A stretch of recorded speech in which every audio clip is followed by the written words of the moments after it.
নমস্কাৰ এই মুহূৰ্তত লৈ আহিছো এটা বিগ ব্ৰেকিং নিউজ মেনেজ হল নেকি ৰূপম দত্তৰ বিৰুদ্ধে এতিয়া মহা অভিযোগ উত্থাপন হৈছে আৰু তাৰ পিছতে সামাজিক মাধ্যম যুগে ৰূপম দত্তই সেই কথা স্পষ্ট অৰ্থাৎ খুব উজৰা দেখিবলৈ পোৱা গৈছে মেনেজ হল নি দৰাচলতে ৰূপম দত্ত দিবানৈক্ষ বাছ চালক এইগৰাকী ৰূপম দত্তই কিয় ক'বলগীয়া হৈছে এই কথা উল্লেখ্য যে ৰাজ্যজুৰি মটৰ শ্ৰমিক সন্থাই প্ৰতিবাদী কাৰ্যসূচী ৰূপায়ণ কৰিছিল আৰু তাৰ পিছতেই আলোচনা কৰা হৈছিল আৰু 11 বজাত কালিৰ দিনটোত 11 বজাত বৈঠকত মিলিত হৈছিল আৰু বৈঠকৰ পিছতে এটা হাস কৰা হৈছিল এই আন্দোলন অৰ্থাৎ 48 ঘণ্টাৰ বিপৰীতে 24 ঘণ্টালৈ হাস কৰা হৈছিল আৰু তাৰ পিছতে এক অভিযোগ উত্থাপন হৈছিল যে হসাকৈ টকালৈ এতিয়া আন্দোলন বন্ধ কৰিলে নেকি ৰূপম দত্তই এই সন্দৰ্ভত এতিয়া সামাজিক মাধ্যম যুৱে কি ক্ষোভ উজাৰিছে ৰূপম দত্তই আমি সবিশেষ তথ্য লৈ অহাৰ চেষ্টা কৰিম এটা ডাঙৰ খবৰ জনোৱাৰ চেষ্টা কৰিছো মটৰ শ্ৰমিক সন্থাৰ কৰ্মবিৰতি প্ৰত্যাহাৰৰ পাছতে দুখ প্ৰকাশ কৰিছে এতিয়া ৰূপম দত্তই সামাজিক মাধ্যম যুগে ক্ষোভ প্ৰকাশ কৰিছে চালক গৰাকীয়ে কৰ্মবিৰতি প্ৰত্যাহাৰৰ পিছতেই একাংশ মানুহৰ মন্তব্যক লৈ দুখিত হৈ পৰিছে চালক গৰাকী হসাকৈয়ে অন্তৰত বহুত দুখ পাইছো এই মন্তব্য কৰিছে ৰূপম দত্তই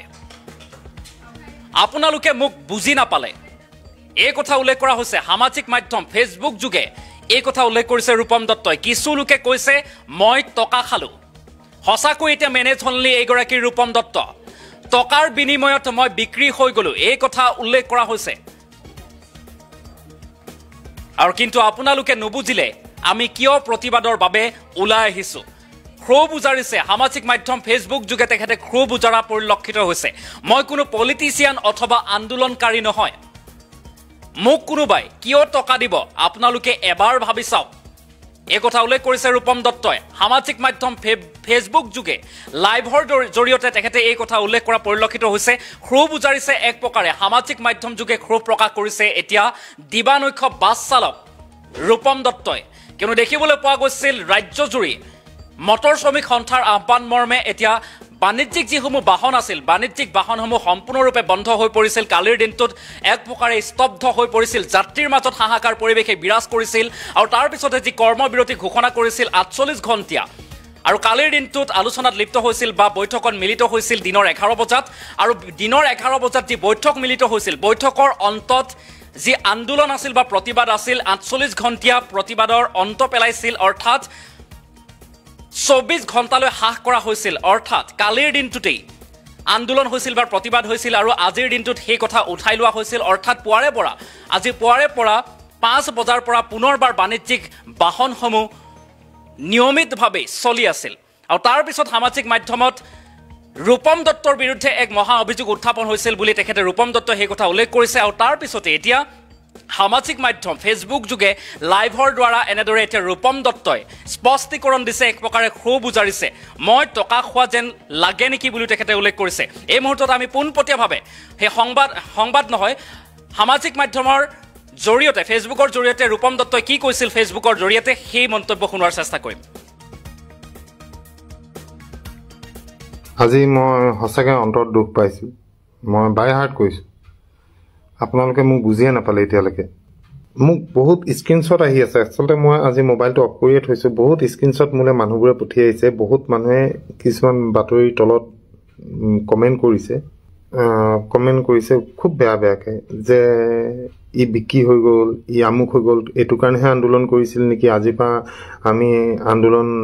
নামানো আগতে কাত আমি ঢোকা খালোঁ এতিয়া আমি এইটোত ঢোকা খালোঁ একচুৱেলি মই এটা কথা প্ৰশ্ন সুধিব বিচাৰিছোঁ আমি যে আন্দোলন কৰিছোঁ কিয় নে গোটেই বছৰটো আন্দোলনে কৰি থাকিম আমি আন্দোলন কৰা মানুহ নেকি আমি পলিটিচিয়ান নেকি আমাৰ কথা আছিলে যিখন আইনৰ আমি বিৰোধিতা কৰিছিলোঁ আন্দোলনখন কৰিছোঁ কি কাৰণে এখন আইন গৃহীত হ'ব নালাগে যিখন আইন কলা আইন নামে আমি অভিহিত কৰিছোঁ হিট এণ্ড ৰান সেইখিনি আমাৰ কাৰণে নহয় সকলো চালকৰ কাৰণে প্ৰযোজ্য আমি তেনেকুৱা আইন আমি মানি নলওঁ ফচিব কোনো নালাগে বেয়া কাৰো হ'ব নালাগে আমি আন্দোলন ৰাইজৰ কাৰণে কৰিছোঁ নিজৰ কাৰণে কৈছোঁ এই আন্দোলন কৰি যাম তেওঁলোকক 15 দিনৰ সময় দিয়া হৈছে তেওঁলোকে একদম দিল্লীলৈকে যাব আমি দিল্লীলৈকে যাবৰ কাৰণে আমাক ৰাজ্য চৰকাৰ লাগিব আমি যিটো প্লেনিং কৰি পেলাই আন্দোলন কৰিছিলোঁ একদম সফল হ'লেও গোটেই অসমৰ চৰকাৰে আমাক মাতিবলৈ বাউন হ'ল নহ'লে অসমৰ চৰকাৰে কেৰাহীকৈও নাচাই কালো একেদিনাই আমাক মাতি নিছে নি ইমান ৰাজত পুৰা সন্মান সহকাৰে তাত বুজাই পঢ়াইছে আৰু ইয়াত কৈছে পইচা দিয়া কথা এটা মোক কথা কওক মোক কি কাৰণে পইচা দিব তো বন্ধটো উঠাই ললে মোক পইচা কি কাৰণে দিব আৰু কাক কাক পইচা দিব কিয় দিব আমি সংগঠন নি আমি ৰাজনীতিক সংগঠন নেকি যে আমি দালাল নেকি মোক দেখাত দালালৰ নিচিনা লাগে নেকি মোৰ মুখত ইয়াত আমাৰ উদ্দেশ্য এটা আইনখন বাতিল হ'ব লাগে এই আইনৰ বুজা আমি ল'ব নোৱাৰো তাৰ কাৰণে কিছুমান প্ৰচেছ আছে প্ৰচেছে যাব লাগে মই অথনি টিভিত কওঁতে অলপ মোৰ মুড অফ হৈ আছিলে কিয়নো আমাৰ মাজতে 6 ঘণ্টাত আমাৰ নিজৰ সংগঠন গীটাৰ মাজতে মত মিলা নাছিলে এটাই কৈছে 48 ঘণ্টা বন্ধ হ'ব লাগিব এটাই কৈছে 24 ঘণ্টা বন্ধ হ'ব লাগিব এটাই কৈছে মই 48 ঘণ্টা বা নামানো ইটোৱে কৈছে মই এখন ইটো নামানো মই কৈছো মই এইখিনি নামানো লাষ্টত মানে মোৰ মুড অফ হৈ গ'ল ইমান বিভ্ৰান্তিকৰ সৃষ্টি হৈছিল তাত আপোনালোকে নাই পোৱা গোটেই দিনটো আপোনালোকে এনেকে কটাই চকচোন 6 দিন 7 দিন মই আপোনালোকক মানি যাম আমি গাড়ী চলা টোপনি খতি কৰিব পাৰো কাৰণে এনেকে আছো এতিয়ালৈকে বহি মুখৰ মাতগিটা ওলাইছে কিমান হাজাৰ হাজাৰ ফোন আপোনালোকক মোৰ ফোনটো এতিয়া দেখুৱাই থৈছো ইয়াত কিমান ফোন আহিব চাই দেখো এই আহি আছে চব এসব এটা এটো ফোন কাট খাব ইয়া অলপ পিছত কিমান ফোনে গোটেই দিনটো ফোনটো বাজি আছে মই কিমান কথা পাতিম হা মই এজন মানুহে মই আপোনালোকৰ কাৰণে লাগি আছো মই আপোনালোকৰ কাৰণে লাগিম ইয়াত কোনবা এটাই কৈছে যে আম আদমি পাৰ্টি মই এবোৰ এডভাৰটাইজ কৰিছো তেনেকুৱা কোনো কথা ইয়াত ফালতু কথা নকব আৰু ইয়াত যদি কোনবা ধেমালি কৰিবলৈ আহিছে ওলাই যোগিয়া পায় মোক জিগিটা বেয়া পায় মই হিহঁতৰ লগতো নাই মোক হেব ফালতু কথা ইয়াত নকব যদি মোৰ লাইভ চাই আছে আপোনালোকে মোৰ কথাখিনি যদি বুজিয়ে নাপায় মোৰ লাইভ কেলে চাইছে মোক আপোনালোকে সাপোৰ্ট নকৰিব মোক দেখাত লাগে নেকি মই চোৰৰ নিচিনা এনেকে মানুহ কথা কয় নেকি ইমান কষ্ট কৰিছো দিনে ৰাতিয়ে মই এটো বাবা মোক দিব নালাগে কিন্তু বেয়াকেতো নকব বৰাক চৰাক লৈ গোটেই অসমত আজি যিটো বন্ধ হ'ল এই বন্ধ ইতিহাসত লিপিবদ্ধ হ'ব স্বতঃস্ফূৰ্তভাৱে মানুহে ৰাইজে ইমান ধুনীয়াকে বন্ধটো পালন কৰিছে তাৰ মাজত কেইটামান মানে বেয়া কৰিছে যিটো মোৰ মুখৰ মাত মন হৈ গ'ল মই লাজ পাইছো মানুহৰ আগত মোক আপোনালোকে খালি বিশ্বাস কৰক মই ঠগিম নেকি কিয় ঠগিম মই কেইটামান মানুহে আমাৰ সদায় আপুনি ভাল কাম এটা কৰিলে আপোনাৰ বিৰুদ্ধে মানুহ থাকিবই আমাৰ মাজতে থাকিব অথনি আইএসবিটিত এটা ভিডিঅ' খুব ভাইৰেল হৈ আছে মই কোনো এটা মানুহক দম দিছো এখন তাত কি হৈছিল কাহিনীটো গোটেইবোৰ আপোনালোকে নাজানে মই এতিয়া কৈছো আমি কথা পাতি আছো না মিডিয়া আহিছে মই কথা পাতি আছো ইটো তেনেকুৱা হৈ হালা দেখিলো মই কি হলো কৈছে বোলে এসিসি কোন যাবলৈ দিয়া নাই চকচোন উপমদা বোলে হে মানুহকিটাই উৎপাত কৰিছে মই লগালগ গলো মই গৈ চাইছো হে মানুহটো মই চিনি পোৱা নাই মই আপুনি কোন ঠিক হৈছে মই পাব্লিক মই পাব্লিক হল আপুনি গাড়ী কেলে ৰখাইছে ইয়াত গাড়ী ৰখাবলৈ আপোনাক কোনে অথৰিটি দিলে বোলে এবাৰ যোগ বোলো চুপচাপ তাৰপিছত মোক ক'লে এই বোলে দালাল হৈ বোলে আইএসবিতে থাকে তেতিয়া মোক খং উঠিলে তই ইয়াৰ মানুহে পেলাই ফাল্টমি কেলে কৰিবি তোক গাড়ী ৰখাবলৈ কোনে অধিকাৰ দিছে আমি আছো নহয় ৰখাবলৈ আমি ৰখাম আমিতো মই বাৰে বাৰে কৈছো যে আমি গাড়ী নৰখাও কোনো ড্ৰাইভাৰক মাৰপিট নকৰো কতো টায়াৰ নজলাও কতো বিক্ষোভ নকৰো যদি ইমাৰ্জেন্সি হয় আমি ড্ৰাইভাৰ এজনক মাতি আনিম কি কাৰণে আমাৰ এই প্ৰতিবাদ হৈছে হেতু বুজা তাতকৈ বেছি কোনো কতো একো বেয়া কাম নকৰিবি মই হাজাৰ বাৰ কৈছো যেতিয়া ৰাজ্য চৰকাৰে আমাক মাতি নিছে তাত বহিছে তেওঁলোকে কৈছে যে আপোনালোকক কি কৰি দিব লাগে কক মই কৈছো আইনখন বাতিল কৰিব লাগে নহলে আপোনালোকৰ ফালৰ পৰা ৰাজ্য চৰকাৰে এটা যদি আপোনালোকৰ স্পেচিয়েল পাৱাৰ আছে এটো আপোনালোকে কৈ দিয়ক বা লিখিত হিচাপে দিয়ক যে আমি অসমত এখন আইন ইমপ্লিমেন্ট হ'বলৈ নিদু তেওঁলোকে কৈছে এটো আমি কৰিব নোৱাৰো যেহেতু কেন্দ্ৰৰ হয় মই বেলেগ বেলেগ ৰাজ্য দুই এখনত কৰিছে বলে কোট কৈছে আপুনি প্ৰমাণটো দিয়ক এটা মই প্ৰমাণটো দিব পৰা নাই তাত অকল ভাৰবেলি কৈছে কাগজে কলমে কোৱা নাই বহুত 2-3খন ষ্টেটত কৈ দিছে যে আমাৰ ষ্টেটত আমি এখন এপ্লিকেবল মানে ইমপ্লিমেন্ট হ'বলৈ নিদু তো এওঁলোকক আমি যিমান প্ৰেছাৰ দিব লাগে হিমান প্ৰেছাৰ দিছো আপোনালোকে এটা ভাবক ইমান ডাঙৰ ডাঙৰ মানুহ হে মানুহখিনিৰ লগত সদায় আমি দেখো হে মানুহখিনি কিবা এটা কথা ক'লে তেওঁলোকক আমি বিদ্ৰোহী নহয় আমি এখন দেশৰ নাগৰিক আমি তেওঁলোকক আমাৰ প্ৰবলেমটোৰ কথা ক'ব পাৰো মই কাজিয়া পেচাল কৰিব নোৱাৰো ইয়াৰ মুঠৰ ওপৰত এটাই কথা এই আইনখন গৃহীত হ'ব নালাগে তাৰ কাৰণে চৰকাৰে আমাক পুৰা সহায় কৰিম বুলি কৈছে আৰু যিমান দূৰলৈকে পাৰো আমি চাওঁ যদি এই আইনখন আমাৰ ওপৰত জাপি দিয়ে মই আপোনালোকক কথা দিলো মই মৰি যাম কিন্তু মই লাগি থাকিম কথাবোৰ বুজি পাইছে না আপোনালোকে ইয়াত চুৰ ডকাইত কৰিবলৈ মোক পইচা কি কাৰণে দিব বাৰু আপোনালোকে কওকচোন আপোনালোকে নিজে উত্তৰ দিব হেবু কমেন্টত মোৰ বেয়া লাগে যেতিয়া অনেষ্টলি কাম কৰো আৰু আপোনালোকে যদি কেজন মানে যদি এনেকে ইমান তৰল মন্তব্য কৰে নহয় এই বুকুত লাগে কাৰণ মই ফাল্টমি কৰি থকা নাই মই ইয়াত ধেমালি কৰি থকা নাই অকমান বুজিব মানুহ মুখখন চালে বুজি পায় ন আপোনালোকে বুজি নাপায় আমিতো পেছেঞ্জাৰ মুখ দেখিলে গম পাই পেছেঞ্জাৰক কেই টকা দিব পেছেঞ্জাৰটো যেতিয়া পেছেঞ্জাৰজন আমাৰ গাড়ীত উঠে ন ৰোড সাইডত আমি পেছেঞ্জাৰজনৰ মুখ দেখিলে গম পাই কেইটকীয়া পেছেঞ্জাৰ আপোনালোকে মুখ দেখিলে চিনি নাপায় নি মই মানুহটো কেনেকুৱা মই চিধা চিধি কথা কওঁ চিধা চিধি যাওঁ আজি মই তাতো কৈছো ছাৰ আমি ইমান মে পাছত সোমাই মই কথা ক'ব নাজানো আৰু আমি বুজিও নাপাওঁ আমাক চিধা চিধি কওক এখন ইমপ্লিমেণ্ট হ'বনে নহয় আৰু যদি নহয় আপোনালোকে আমাৰ কাৰণে কি কৰিব পাৰিব তেওঁলোকে যিখিনি ক'লে মই সন্তুষ্ট আৰু মই সন্তুষ্ট মানে আপোনালোকো সন্তুষ্ট হ'ব লাগে আমি এতিয়া একটা ৰাস্তা খোল খাই গ'ল একদম চেণ্ট্ৰেললৈকে যোৱা আমাৰ আৱাজ চেণ্ট্ৰেললৈকে পালে এতিয়া আপোনালোকে কথা দিছোঁ এই আইন গৃহীত নহয় নহয় নহয় আৰু গৃহীত হ'লে মই আটাইতকৈ আগত মোৰ বুকু পাতিম যি হয় হ'ব আপোনালোকে এটলিষ্ট মোক ভুল নুবুজিব এনেকুৱা কিছুমান মানুহ আছে সেই মানুহখিনিয়ে নহয় মানুহক ওপৰলৈতো যাবলৈ নিদিয়ে তললৈ টানে মই ক'তো ওপৰলৈ যোৱা নাই কিন্তু কাম এটা আমি আন্দোলন কৰিছোঁ কি কাৰণে আমি বন্ধ দিছিলোঁ কি কাৰণে যাতে গভৰ্ণমেণ্টৰ গা লৰে গভৰ্ণমেণ্টৰ 4-5 ঘণ্টাতে গা লৰি গ'ল পুৰা হিলি গ'ল আপোনালোকে জানে আজি গভৰ্ণমেণ্টে ক'তো পুলিচ দিয়া নাই ক'তো CRP দিয়া নাই কি কাৰণে মোৰ মুখৰ কথা কাৰণে যে মই পিছফুলি হ'ব বুলি কৈছিলোঁ কিন্তু তাৰপিছতো বেয়া কাণ্ড কেইটামান হ'ল তথাপিও দুই এটা জেগাত পুলিচ এইটো কাৰণে দিবলগীয়া হৈছে তাত আউট অফ কণ্ট্ৰল হৈ গৈছে এনেকুৱা বন্ধ ক'তো হোৱা নাই বহুত নিট এণ্ড ক্লিনকৈ হৈছে বন্ধটো আপোনালোকে মই সঁচাকৈ কৈছোঁ মই বহুত পাগল আপোনালোকৰ কাৰণে লাভ আৰু এনেদৰে এতিয়া সামাজিক মাধ্যম যোগে ক্ষোভ উজাৰিছে এক প্ৰকাৰে খং প্ৰকাশ কৰিছে ৰূপম দত্তই যেহেতু তেখেতৰ বিৰুদ্ধে অভিযোগ উত্থাপন হৈছে মহা অভিযোগ যে তেখেত মেনেজ হৈছে তেখেতে টকা লৈ এই যি কৰ্মবিৰতি অনুষ্ঠান বা কৰ্মবিৰতি প্ৰতিবাদ আছিল এই প্ৰতিবাদ হাম কাটিলে বুলি তেখেতে উল্লেখ কৰা বা অভিযোগ উত্থাপন হৈছিল আৰু সেই অভিযোগৰ প্ৰতিক্ৰিয়া হিচাপে স্পষ্টীকৰণ দিছে যে মোক লাগে নেকি এনে কাম কৰা সেই প্ৰশ্ন এটা উত্থাপন কৰিছে সঁচাকৈ অন্তৰত বহুত দুখ পাইছোঁ আৰু আপোনালোকে মোক বুজি নাপালে কিছু লোকে কৈছে মই টকা খালোঁ টকাৰ বিনিময়ত মই বিক্ৰী হৈ গ'লোঁ কিন্তু আপোনালোকে নুবুজিলে আমি কিয় প্ৰতিবাদৰ বাবে ওলাই আহিছোঁ কিয় প্ৰতিবাদৰ বাবে ওলাই আহি আমি এনেদৰে সিদ্ধান্ত ল'বলগীয়া হৈছে যিহেতু যিখন আইন অনা হৈছিল কেন্দ্ৰীয় চৰকাৰৰ তৰফৰ পৰা হিট এণ্ড ৰান আৰু এই আইনখনৰ বিৰোধিতাৰে ৰাজ্যজুৰি তীব্ৰ প্ৰতিবাদী কাৰ্যসূচী ৰূপায়ণ কৰিছিল মটৰ শ্ৰমিক সন্থাই আৰু তাৰ বাবে কালিৰ দিনটোত দেখিবলৈ পোৱা গৈছিল ৰাজ্যজুৰি এক প্ৰকাৰ স্তব্ধ হৈ পৰিছিল যাতায়াত ব্যাহত হৈ পৰিছিল যাত্ৰীৰ মাজত হাহাকাৰ পৰিৱেশে বিৰাজ কৰিছিল আৰু তাৰ পিছতেই কালি দিনৰ ভাগত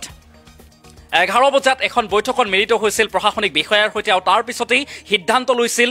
মটৰ শ্ৰমিক সন্থাই যে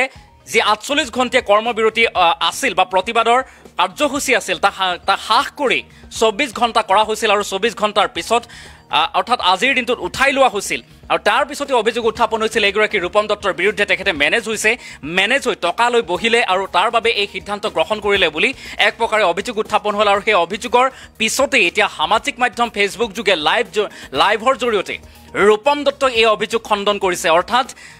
স্পষ্টীকৰণ দিছে যে মই কোনো ধৰণৰ কাম কৰা নাই অৰ্থাৎ লাগে মই শেষ হৈ যাম হাঁহি হাঁহি মই মোৰ জীৱন ত্যাগ কৰি দিম তথাপিও এইখন আইন গৃহীত হ'বলৈ নিদিওঁ আমাৰ প্ৰতিবাদ অব্যাহত থাকিব এই কথা উল্লেখ কৰিলে ৰূপম দত্তই পুনৰবাৰ আমি ৰূপম দত্তৰ সেই বিশেষ ভাষ্য শুনোৱাৰ চেষ্টা কৰিম আজি মই সঁচাকৈ অন্তৰত দুখ পাইছোঁ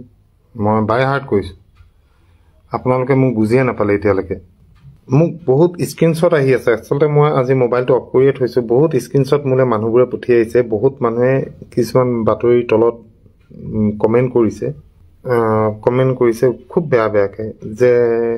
ই বিক্ৰী হৈ গ'ল ই আমুক হৈ গ'ল এইটো কাৰণেহে আন্দোলন কৰিছিল নেকি আজিৰ পৰা আমি আন্দোলন নামানো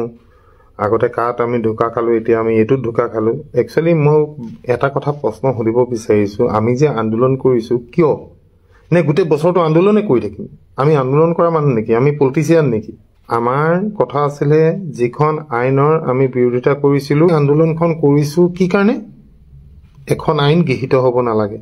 যিখন আইন কলা আইন নামে আমি অভিহিত কৰিছোঁ হিট এণ্ড ৰান সেইখিনি আমাৰ কাৰণে নহয় সকলো চালকৰ কাৰণে প্ৰযোজ্য আমি তেনেকুৱা আইন আমি মানি নলওঁ ফচিব কোনো নালাগে বেয়া কাৰো হ'ব নালাগে আমি আন্দোলন ৰাইজৰ কাৰণে কৰিছোঁ নিজৰ কাৰণে কৈছোঁ এই আন্দোলন কৰি যাম তেওঁলোকক 15 দিনৰ সময় দিয়া হৈছে তেওঁলোকে একদম দিল্লীলৈকে যাব আমি দিল্লীলৈকে যাবৰ কাৰণে আমাক ৰাজ্য চৰকাৰ লাগিব আমি যিটো প্লেনিং কৰি পেলাই আন্দোলন কৰিছিলোঁ একদম সফল হ'লেও গোটেই অসমৰ চৰকাৰে আমাক মাতিবলৈ বাউন হ'ল নহ'লে অসমৰ চৰকাৰে কেৰাহীকেও নাচাই কালো একেদিনাই আমাক মাতি নিছে নি ইমান পুৰা সন্মান সহকাৰে তাত বুজাই পঢ়াইছে আৰু ইয়াত কৈছে পইচা দিয়া কথা এটা মোক কথা কওক মোক কি কাৰণে পইচা দিব তো বন্ধটো উঠাই ল'লে মোক পইচা কি কাৰণে দিব আৰু কাক কাক পইচা দিব কিয় দিব আমি সংগঠন নি আমি ৰাজনীতিক সংগঠন নেকি যে আমি দালাল নেকি মোক দেখাত দালালৰ নিচিনা লাগে নেকি মোৰ মুখখনত ইয়াত আমাৰ উদ্দেশ্য এটা আইনখন বাতিল হ'ব লাগে এই আইনৰ বুজা আমি ল'ব নোৱাৰো তাৰ কাৰণে কিছুমান প্ৰচেছ আছে প্ৰচেছে যাব লাগে মই অথনি টিভিত কওঁতে অলপ মোৰ মুডটো অফ হৈ আছিলে কিয়নো আমাৰ মাজতে 6 ঘণ্টাত আমাৰ নিজৰ সংগঠন গীটাৰ মাজতে মত মিলা নাছিলে এটাই কৈছে 48 ঘণ্টা বন্ধ হ'ব লাগিব এটাই কৈছে 24 ঘণ্টা বন্ধ হ'ব লাগিব এটাই কৈছে মই 48 ঘণ্টা বা নামানো ইটোৱে কৈছে মই এখন ইটো নামানো মই কৈছো মই এইখিনি নামানো লাষ্টত মানে মোৰ মুড অফ হৈ গ'ল ইমান বিভ্ৰান্তিকৰ সৃষ্টি হৈছিল তাত আপোনালোকে নাই পোৱা গোটেই দিনটো আপোনালোকে এনেকে কটাই চকচোন 6 দিন 7 দিন মই আপোনালোকক মানি যাম আমি গাড়ী চলাও টোপনি ক্ষতি কৰিব পাৰো কাৰণে এনেকে আছো এতিয়ালৈকে বহি মুখৰ মাতগিটা ওলাইছে কিমান হাজাৰ হাজাৰ ফোন আপোনালোকক মোৰ ফোনটো এতিয়া দেখুৱাই থৈছো ইয়াত কিমান ফোন আহিব চাই দেখো এই আহি আছে চব এসব এটা এটো ফোন কাট খাব ইয়া অলপ পিছত কিমান ফোনে গোটেই দিনটো ফোনটো বাজি আছে মই কিমান কথা পাতিম হা মই এজন মানুহে মই আপোনালোকৰ কাৰণে লাগি আছো মই আপোনালোকৰ কাৰণে লাগিম ইয়াত কোনবা এটাই কৈছে যে আম আদমি পাৰ্টি মই এইবোৰ এডভাৰটাইজ কৰিছো তেনেকুৱা কোনো কথা ইয়াত ফালতু কথা নকব আৰু ইয়াত যদি কোনবা ধেমালি কৰিবলৈ আহিছে ওলাই যোগিয়া পায় মোক যিকিটা বেয়া পায় মই হেতৰ লগতো নাই মোক হেব ফালতু কথা ইয়াত নকব যদি মোৰ লাইভ চাই আছে আপোনালোকে মোৰ কথাখিনি যদি বুজিয়ে নাপায় মোৰ লাইভ কেলে চাইছে মোক আপোনালোকে সাপোৰ্ট নকৰিব মোক দেখাত লাগে নেকি মই চোৰৰ নিচিনা এনেকে মানুহ কথা কয় নেকি ইমান কষ্ট কৰিছো দিনে ৰাতিয়ে মই এটো বাবা মোক দিব নালাগে কিন্তু বেয়াকেতো নকব বৰাক চৰাক লৈ গোটেই অসমত আজি যিটো বন্ধ হ'ল এই বন্ধ ইতিহাসত লিপিবদ্ধ হ'ব স্বতঃস্ফূৰ্তভাৱে মানুহে ৰাইজে ইমান ধুনীয়াকে বন্ধটো পালন কৰিছে তাৰ মাজত কেইটামান মানে বেয়া কৰিছে যিটো মোৰ মুখৰ মাত বন্ধ হৈ গ'ল মই লাজ পাইছো মানুহৰ আগত মোক আপোনালোকে খালি বিশ্বাস কৰক মই ঠগিম নেকি কিয় ঠগিম মই কেইটামান মানুহে আমাৰ সদায় আপুনি ভাল কাম এটা কৰিলে আপোনাৰ বিৰুদ্ধে মানুহ থাকিবই আমাৰ মাজতে থাকিব অথনি আইএসবিটিত এটা ভিডিঅ' খুব ভাইৰেল হৈ আছে মই কোনো এটা মানুহক দম দিছো এখন তাত কি হৈছিল কাহিনীটো গোটেইবোৰ আপোনালোকে নাজানে মই এতিয়া কৈছো আমি কথা পাতি আছো না মিডিয়া আহিছে মই কথা পাতি আছো ইটো তেনেকুৱা হৈ হালা দেখিলো মই কি হলো কৈছে বোলে এসিসি কোন যাবলৈ দিয়া নাই চকচোন উপমদা বোলে হে মানুহকিটাই উৎপাত কৰিছে মই লগালগ গলো মই গৈ চাইছো হে মানুহটো মই চিনি পোৱা নাই মই আপুনি কোন ঠিক হৈছে মই পাব্লিক মই পাব্লিক হল আপুনি গাড়ী কেলে ৰখাইছে ইয়াত গাড়ী ৰখাবলৈ আপোনাক কোনে অথৰিটি দিলে বোলে এবাৰ যোগ বোলো চুপচাপ তাৰপিছত মোক ক'লে এই বোলে দালাল হৈ বোলে আইএসবিতে থাকে তেতিয়া মোক খং উঠিলে তো ইয়াৰ মানুহে পেলাই ফাল্টমি কেলে কৰিবি তোক গাড়ী ৰখাবলৈ কোনে অধিকাৰ দিছে আমি আছো নহয় ৰখাবলৈ আমি ৰখাম আমিতো মই বাৰে বাৰে কৈছো যে আমি গাড়ী নৰখাও কোনো ড্ৰাইভাৰক মাৰপিট নকৰো কতো টায়াৰ নজলাও কতো বিক্ষোভ নকৰো যদি ইমাৰ্জেন্সি হয় আমি ড্ৰাইভাৰ এজনক মাতি আনিম কি কাৰণে আমাৰ এই প্ৰতিবাদ হৈছে হেতু বুজা তাতকৈ বেছি কোনো কতো একো বেয়া কাম নকৰিবি মই হাজাৰ বাৰ কৈছো যেতিয়া ৰাজ্য চৰকাৰে আমাক মাতি নিছে তাত বহিছে তেওঁলোকে কৈছে যে আপোনালোকক কি কৰি দিব লাগে কক মই কৈছো আইনখন বাতিল কৰিব লাগে নহলে আপোনালোকৰ ফালৰ পৰা ৰাজ্য চৰকাৰে এটা যদি আপোনালোকৰ স্পেশাল পাৱাৰ আছে এটো আপোনালোকে কৈ দিয়ক বা লিখিত হিচাপে দিয়ক যে আমি অসমত এখন আইন ইমপ্লিমেন্ট হ'বলৈ নিদু তেওঁলোকে কৈছে এটো আমি কৰিব নোৱাৰো যেহেতু কেন্দ্ৰৰ হয় মই বেলেগ বেলেগ ৰাজ্য দুই এখনত কৰিছে বলে কোট কৈছে আপুনি প্ৰমাণটো দিয়ক এটা মই প্ৰমাণটো দিব পৰা নাই তাত অকল ভাৰবেলি কৈছে কাগজে কলমে কোৱা নাই বহুত 2-3খন ষ্টেটত কৈ দিছে যে আমাৰ ষ্টেটত আমি এখন এপ্লিকেবল মানে ইমপ্লিমেন্ট হ'বলৈ নিদু তো এওঁলোকক আমি যিমান প্ৰেছাৰ দিব লাগে হিমান প্ৰেছাৰ দিছো আপোনালোকে এটা ভাবক ইমান ডাঙৰ ডাঙৰ মানুহ হে মানুহখিনিৰ লগত সদায় আমি দেখো হে মানুহখিনি কিবা এটা কথা ক'লে তেওঁলোকক আমি বিদ্ৰোহী নহয় আমি এখন দেশৰ নাগৰিক আমি তেওঁলোকক আমাৰ প্ৰবলেমটোৰ কথা ক'ব পাৰো মই কাজিয়া পেচাল কৰিব নোৱাৰো ইয়াৰ মুঠৰ ওপৰত এটাই কথা এই আইনখন গৃহীত হ'ব নালাগে তাৰ কাৰণে চৰকাৰে আমাক পুৰা সহায় কৰিম বুলি কৈছে আৰু যিমান দূৰলৈকে পাৰো আমি চাওঁ যদি এই আইনখন আমাৰ ওপৰত জাপি দিয়ে মই আপোনালোকক কথা দিলো মই মৰি যাম কিন্তু মই লাগি থাকিম কথাবোৰ বুজি পাইছে না আপোনালোকে ইয়াত চুৰ ডকাইত কৰিবলৈ মোক পইচা কি কাৰণে দিব বাৰু আপোনালোকে কওকচোন আপোনালোকে নিজে উত্তৰ দিব হেবু কমেন্টত মোৰ বেয়া লাগে যেতিয়া অনেষ্টলি কাম কৰো আৰু আপোনালোকে যদি কেজন মানে যদি এনেকে ইমান তৰল মন্তব্য কৰে নহয় এই বুকুত লাগে কাৰণ মই ফাল্টমি কৰি থকা নাই মই ইয়াত ধেমালি কৰি থকা নাই অকমান বুজিব মানুহ মুখখন চালে বুজি পায় ন আপোনালোকে বুজি নাপায় আমিতো পেছেঞ্জাৰ মুখ দেখিলে গম পাই পেছেঞ্জাৰক কেই টকা দিব পেছেঞ্জাৰটো যেতিয়া পেছেঞ্জাৰজন আমাৰ গাড়ীত উঠে ন ৰোড সাইডত আমি পেছেঞ্জাৰজনৰ মুখ দেখিলে গম পাই কেইটকীয়া পেছেঞ্জাৰ আপোনালোকে মুখ দেখিলে চিনি নাপায় নি মই মানুহটো কেনেকুৱা মই চিধা-চিধি কথা কওঁ চিধা-চিধি যাওঁ আজি মই তাতো কৈছো ছাৰ আমি ইমান মে পাছত সোমাই মই কথা ক'ব নাজানো আৰু আমি বুজিও নাপাওঁ আমাক চিধা-চিধি কওঁ এখন ইমপ্লিমেণ্ট হ'বনে নহয় আৰু যদি নহয় আপোনালোকে আমাৰ কাৰণে কি কৰিব পাৰিব তেওঁলোকে যিখিনি ক'লে মই সন্তুষ্ট আৰু মই সন্তুষ্ট মানে আপোনালোকো সন্তুষ্ট হ'ব লাগে আমি এতিয়া একটা ৰাস্তা খোল খাই গ'ল একদম চেণ্ট্ৰেললৈকে যোৱা আমাৰ আৱাজ চেণ্ট্ৰেললৈকে পালে এতিয়া আপোনালোকে কথা দিছোঁ এই আইন গৃহীত নহয় নহয় নহয় আৰু গৃহীত হ'লে মই আটাইতকৈ আগত মোৰ বুকু পাতিম যি হয় হ'ব আপোনালোকে এটলিষ্ট মোক ভুল নুবুজিব এনেকুৱা কিছুমান মানুহ আছে সেই মানুহখিনিয়ে নহয় মানুহক ওপৰলৈতো যাবলৈ নিদিয়ে তললৈ টানে মই ক'তো ওপৰলৈ যোৱা নাই কিন্তু কাম এটা আমি আন্দোলন কৰিছোঁ কি কাৰণে আমি বন্ধ দিছিলোঁ কি কাৰণে যাতে গভৰ্ণমেণ্টৰ গা লৰে গভৰ্ণমেণ্টৰ 4-5 ঘণ্টাতে গা লৰি গ'ল পুৰা হিলি গ'ল আপোনালোকে জানে আজি গভৰ্ণমেণ্টে ক'তো পুলিচ দিয়া নাই ক'তো CRP দিয়া নাই কি কাৰণে মোৰ মুখৰ কথা কাৰণে যে মই পিছফুলি হ'ব বুলি কৈছিলোঁ কিন্তু তাৰপিছতো বেয়া কাণ্ড কেইটামান হ'ল তথাপিও দুই এটা জেগাত পুলিচ এইটো কাৰণে দিবলগীয়া হৈছে তাত আউট অফ কণ্ট্ৰল হৈ গৈছে এনেকুৱা বন্ধ ক'তো হোৱা নাই বহুত নিট এণ্ড ক্লিনকৈ হৈছে বন্ধটো আপোনালোকে মই সঁচাকৈ কৈছোঁ মই বহুত পাগল আপোনালোকৰ কাৰণে লাভ ইউ অল বাই